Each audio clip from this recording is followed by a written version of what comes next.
Bonjour à tous et à toutes, bienvenue sur ma chaîne. On se retrouve aujourd'hui pour vous parler des lectures de ma semaine. Ça a été une semaine assez prolifique parce que j'ai eu le temps pendant le week-end de vraiment lire. Mon mercredi après-midi je l'ai passé à lire. J'ai même eu le temps au travail de lire. Donc voilà, ça fait un total de 3 romans et 3 petits mangas. Donc je voulais vous en parler. Encore une fois j'ai les références sur Babelio. Et je mets des notes, donc comme ça je pourrais avoir les notes que j'ai mis. Voilà, alors on a commencé cette semaine par les mangas parce qu'en fait dans mon école ils faisaient une vente de livres pour qu'on puisse payer des plantes à l'école. Donc les élèves ont ramené des livres et moi j'ai vu ce petit coffret de en scène, j'ai pas enlevé tout à fait le plastique, où dedans il y avait les 3. Le tome 1, le tome 2 et le tome 3. Donc elle le vendait à 2 €. Donc j'ai sauté sur l'occasion parce que je l'avais déjà vu passer et j'avais très envie de les lire. Depuis la série, comment elle s'appelle, Pretty Things, j'avais envie de lire des choses sur la danse. En tout cas c'est un domaine qui m'intéressait. Et en fait c'est marrant mais je pensais pas aimer autant. J'ai trouvé ça super chouette, j'ai trouvé ça divertissant, j'ai trouvé ça très rapide à lire par contre. Et en fait ça m'a énormément plu, que ce soit le tome 1, le tome 2 ou le tome 3, j'ai beaucoup aimé.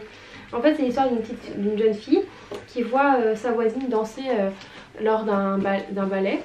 Et elle se rend compte qu'elle aussi elle a envie de danser comme elle. Et du coup c'est toute son histoire de comment devenir une ballerine, en fait une professionnelle. J'ai trouvé ça super bien.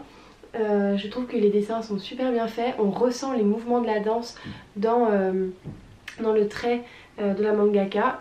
Franchement, tout ça pour vous dire que j'ai beaucoup aimé et que je reviens tout juste là de la FNAC et j'ai acheté le tome 3, 4 et 5. Donc voilà, on va voir si ça me plaît toujours. Et voilà, donc c'était une très belle découverte. Dites-moi en commentaire si vous connaissez des mangas. Là je crois que c'est un... Comment ils appellent ça? C'est pas un shoujo parce qu'il n'y a pas d'histoire d'amour. Mais je connais pas exactement le... C'est pas un shonen parce que je crois que c'est les combats. Je connais pas exactement les appellations, donc n'hésitez pas à me le dire en commentaire. En tout cas, je suis très contente d'avoir fait cette découverte grâce à une de mes élèves. Et j'ai envie de continuer la série. Je crois qu'il y en a 13 ou 14. Donc j'ai très envie de me les procurer. Je regarde sur Vinted en ce moment. Et il y en a qui vendent la série entière, mais vu que j'avais déjà lu les 3 premiers tomes. Bref, je me suis fourni le tome 4 et le tome 5. Et je vous en tiendrai au courant de la suite. Donc ensuite on passe sur un tout autre registre. J'ai lu de Franck Tillier, Il était 2 fois. Donc je sais pas si vous le savez mais moi j'ai commencé à lire régulièrement, enfin je lisais depuis longtemps. Et avant ce que je lisais surtout c'était des thrillers, des choses comme ça. Et beaucoup de Maxime Chatham, Franck Tillier et Bernard Minet. Et là du coup j'avais envie de replonger dans un univers, j'avais lu énormément de fantasy. Et là c'est vrai que j'avais envie de replonger dans un univers... plus terre à terre entre guillemets, avec une bonne enquête etc. Donc j'ai eu très envie de lire ce livre. Je sais plus combien je lui ai mis sur Babelio. Sur Babelio je lui ai mis 3 étoiles sur 5. Donc c'était une bonne lecture. C'était franchement assez immersif. J'ai bien aimé l'histoire, j'ai bien aimé l'intrigue, j'ai bien aimé les personnages, j'ai bien aimé le déroulement de l'enquête etc. J'ai bien aimé que ça traitait de l'art. En fait c'est l'histoire d'un commissaire, je sais jamais comment il s'appelle, qui se réveille et en fait il pense qu'il est en 2008 alors qu'en fait il est en 2020. Donc il va essayer de comprendre sa perte d'amnésie. C'est un père qui a perdu sa fille qui a été kidnappée et ça va être la recherche de son histoire, de ses 12 ans passés et de ce qui a pu arriver à sa fille. Et voilà, donc il va, en même temps que lui, on va essayer de rechercher ses bribes de mémoire et puis continuer l'enquête pour savoir ce qui est devenu sa fille. J'ai bien aimé parce que ça mêlait l'art et... le crime et l'art, et c'était toute une réflexion sur la beauté, sur jusqu'où on peut aller pour une œuvre artistique. Enfin, il y avait vraiment une réflexion très macabre mais que moi j'ai apprécié dans ce récit. Que j'ai trouvé ça un tout petit peu plus difficile de rentrer dans une histoire, une enquête. Mais j'ai trouvé ça bien. J'ai mis 3 étoiles sur 5, c'était une bonne lecture. Mon autre lecture ça a été Les Nouvelles Vagues, c'est le tome 2. Le premier, est-ce que vous vous rappelez comment il s'appelait? Moi j'ai oublié. C'était Romance, voilà c'était Romance de Arnaud Catherine. Le premier tome a été un vrai coup de cœur et du coup j'attendais cette sortie avec impatience. Et j'étais à la FNAC, j'ai une carte cadeau par mon travail et je l'ai vu et j'ai tout de suite acheté.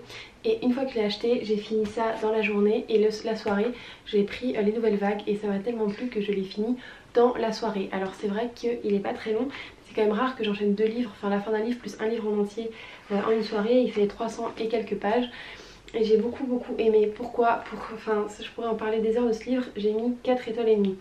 Oui, parce qu'il y a toujours des choses à redire, on n'est pas forcément toujours content que ce soit la fin ou le choix des personnages, donc j'ai pas pu mettre 5 étoiles parce que ça n'a pas été non plus exactement comme je voulais, mais ça a été encore une fois une saga, je sais pas s'il y aura un 3ème tome, mais en tout cas une saga, d'une duologie coup de cœur. J'ai adoré Romance le 1er tome et j'ai vraiment adoré celui-ci. Pourquoi j'ai moins aimé que l'autre, c'est parce que là du coup on suit un autre personnage, un nouveau personnage, et en fait je voulais pas perdre mon temps avec ce nouveau personnage, même si à la fin il y avait des raisons pour lesquelles on suivait ce personnage là et tout s'est enclenché et tout s'est mis, s'est emboîté correctement pour le fait que c'était bien pour l'histoire qu'on ait ce personnage là. Mais du coup il y a une grosse partie du roman qui est déjà pas très longue où on a dû s'attacher à un autre personnage, alors que moi je voulais juste suivre Octave et Vince, et l'autre j'en avais un peu rien à faire en fait, donc j'ai pas réussi à m'attacher. Vous voyez ce que je veux dire, j'avais pas envie de me plonger dans une nouvelle histoire et de m'attacher à quelqu'un d'autre, je voulais suivre Vince et Octave.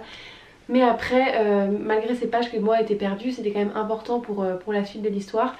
Et du coup j'ai vraiment adoré. En plus le livre, je suis désolée mais il est super beau. Et je vais vous dire toutes les raisons pour lesquelles j'aime ce livre. C'est parce qu'en fait il reflète exactement l'amour comme moi je le ressens. C'est-à-dire avec une certaine détresse, une certaine puissance, une puissance phénoménale en fait. Et comme quoi que l'amour peut vraiment être pour quelqu'un complètement destructeur ou complètement... si ça se passe bien, on peut dire une certaine obsession. Et je trouve que Vince, dans les sentiments qu'il a pour Octave, et ben je me retrouve en fait. Et je trouve ça, vous savez, on a toujours envie de retrouver des choses dans lesquelles on se comprend. Et moi, mon amour, quand j'aime quelqu'un, c'est de façon très intense. Et les chagrins d'amour sont pour moi extrêmement intenses. Et l'amour en fait fait partie, moi je vis l'amour avec un grand A, je vis l'amour d'une façon très forte. Et ça peut vraiment influencer sur ma journée, sur mon caractère, sur mon humeur, ça peut influencer sur énormément de choses. En fait l'amour peut me détruire ou me rendre ou me faire éclore en fait. Et du coup j'ai trouvé ça beau en fait que de retrouver un personnage qui finalement je me suis retrouvée dans ce personnage là. J'ai trouvé l'écriture très belle, j'ai trouvé qu'il y ait des petites, il y a des dessins, il y a des photos. Et je trouve ça super sympa, ça donne un dynamisme à la lecture, ça change en fait, j'aime bien. J'ai vraiment bien aimé. On est encore en mode SMS des fois. Enfin ce livre il est vraiment spécial dans sa manière d'être constitué. Et en plus de ça le sujet abordé moi m'intéresse énormément.